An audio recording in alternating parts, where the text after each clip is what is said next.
L'éditorial du Figaro. Immigration, les racines du mal par Yves Tréhard.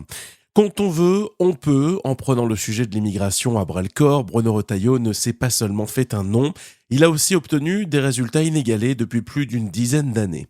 Ministre de l'Intérieur, il avait envoyé une circulaire au préfet leur demandant davantage de fermeté dans le traitement des dossiers.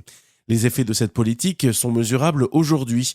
Les régularisations de sans-papiers ont baissé de 10% en 2025 et les expulsions d'étrangers ont augmenté de plus de 15% dans la même période.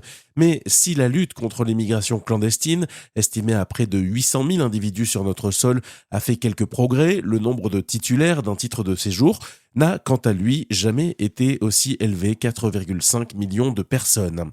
La réalité est qu'aucune politique digne de ce nom n'a été engagée dans la durée pour arrêter le tsunami migratoire. Rocard, Giscard et quelques autres ont en leur temps lancé l'alerte. Et après, des promesses, le refus de regarder en face notre incapacité à intégrer massivement des ressortissants de cultures lointaines, à les loger, à les éduquer, à les employer correctement, à servir de cache-misère.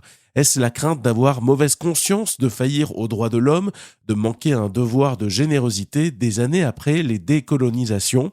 Inutile d'aller chercher loin les raisons de la défiance des Français envers leurs dirigeants politiques, de la montée aussi des radicalités. L'immigration reste le terreau sur lequel prospèrent démagogie et hypocrisie. Le dernier exemple de cette dangereuse comédie remonte au mois de janvier 2024, quand Emmanuel Macron a saisi le Conseil constitutionnel sur la loi immigration portée non sans mal par Gérald Darmanin.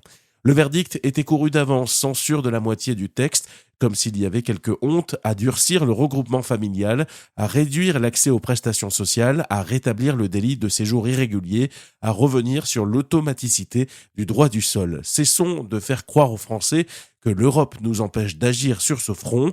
Les racines du mal sont au bord de la Seine.